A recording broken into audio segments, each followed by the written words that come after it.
నేనంటే తప్పు, వేరే వాళ్ళంటే తప్పు కాదా, ఇది ఈ పాయింట్ ఆఫ్ వ్యూలో నేను ఆలోచించుకొని స్టేజ్ మీద పాడొచ్చని అనుకున్నానే కానీ, అండ్ పాడిన తర్వాత కూడా నేను స్టేజ్ మీద ఆ రోజు నీకు చాలా క్లియర్గా చెప్పాను ఏంటంటే ఈ సాంగ్ సినిమాలో ఉండదు, ఈ సాంగ్ మేము ఒరిజినల్ వర్జన్లో కూడా లేదు, ఇవన్నీ నేను స్టేజ్ మీద ఆ రోజే చెప్పడం జరిగింది.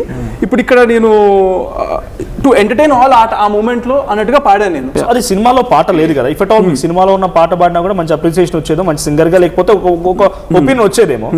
మీరు ఎందుకు ఇంక్లూడ్ చేయాల్సి వచ్చింది? డైరెక్టర్ గారు ఒక వీడియో రిలీజ్ చేశారు, ఎంత కూడా మాట్లాడతాను, బట్ ఎందుకు అడిషనల్ వర్డ్స్ యాడ్ చేయాల్సి వచ్చింది? ఒక మైలేజ్ కోసమేనా? సాంగ్ నేనేమంటున్నాను, ఈ మధ్య కాలంలో సినిమాల్లో ఏదో కాంట్రవర్సీ రిలీజ్ అప్పుడు తీసుకొని ప్రమోషన్ చేసుకుంటున్నారు, అటువంటి యాక్టివిటీ మీరు ఏదైనా చేశారా, లేకపోతే అలా ఎందుకు యాడ్ చేశారు మీరు? అట్లా అని కాదు సార్, కొంచెం ప్యాషనేట్ గా ఏమంటారు టు ఎంటర్టైన్ ఆడియన్స్ అన్నట్టుగానే పాడాను సార్ నేను. My goal was to entertain people. And 3.5 నిమిషాల సాంగ్ స్టేజ్ ఎక్కి పాడేటప్పుడు it's not an easy thing. నాకైతే చాలా టెన్షన్ ఉండింది లోపల, స్టేజ్ ఎక్కి మైక్ ఎక్కి సింగర్ కాదు కదా కాన్ఫిడెంట్గా పాడడానికి, సో మేబీ నా వాయిస్ అంత బాగుండకపోవచ్చు, అలాంటివి నాకు థాట్స్ మైండ్లో ఉన్నాయి. అయినా కూడా నేను ధైర్యం చేసి పాడేశాను to entertain audience, that's it. So మిగతా సాంగ్ అంతా సేమ్ యాజ్ తీసి పాడాను, జస్ట్ రెండు పదాలు మార్చాను. ముందు స్టేజ్ మీద మీ నాన్నగారికి ఎవరు తెలియదు, మీరే ఇంక్లూడ్ చేసుకున్నారు, యువర్ ఓన్ సెల్ఫ్ డిసిషన్ అంతే, అదంతా కూడా అంతే. సంపద్రుద్ర గారు సడన్గా షాక్ అయ్యారా?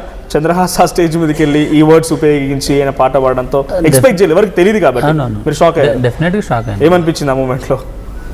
అది షాక్లో ఉన్నానండి. నాకు సాంగ్ అయిపోయేంత వరకు అసలు ఇది ఎలా వెళ్తుంది ఏంటి అనే షాక్లోనే ఉన్నాను, కానీ ఇంత నెగిటివ్ వస్తుందని అనుకోలేదండి.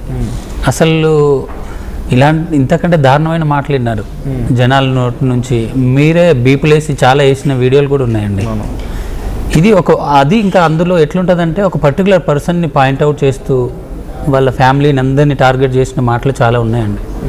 ఒక్కొక్కసారి సినిమా ప్రమోషన్స్లో తెలియదేం కాదు, మీరు ఒక డైరెక్టర్గా ఉన్నట్టు ఎన్ని క్రిస్ క్రాస్ చెక్ చేసుకొని వన్స్ అవుట్ వైజ్ వెరిఫై చేసుకున్న తర్వాత ఒక స్టోరీని పుట్ ఫార్వర్డ్ చేసి ఒక సినిమాగా తీసుకొస్తారు. అవునవును, మాక్సిమం వర్క్ అంతా మీ దగ్గర నుంచి వస్తుంది. అవునండి. రెగ్యులర్ ఊర్లోకి పోయినాం అనుకోండి, ఊర్లో నలుగురు మాట్లాడుకునే భాష ఒక రకంగా ఉంటుంది, ఆ తర్వాత కొంత ఏరియాకి వచ్చిన తర్వాత ఒక భాష వేరే రకంగా ఉంటుంది, ఆఫీస్ ఒక స్టేజ్ లోకి వచ్చిన తర్వాత ఇంకో రకంగా ఉంటుంది.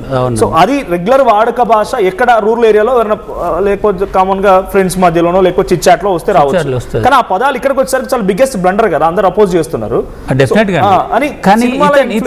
అంటే ఇప్పుడు చంద్రహాస్ చేసింది ఏంటంటే చిన్న మిస్టేక్ ఏంటంటే, మా సినిమా పక్క రూరల్ సినిమా అండి, అది తెలంగాణ బ్యాక్డ్రాప్ లో తెలంగాణలో ఒక చిన్న పల్లెటూరులో జరిగే కథ. అందులో హీరో క్యారెక్టరైజేషన్ చెప్పే క్రమంలో ఆ వర్డ్స్ అతనికి వచ్చేనాయి తప్ప మా సినిమాలు అలా ఏం లేదండి.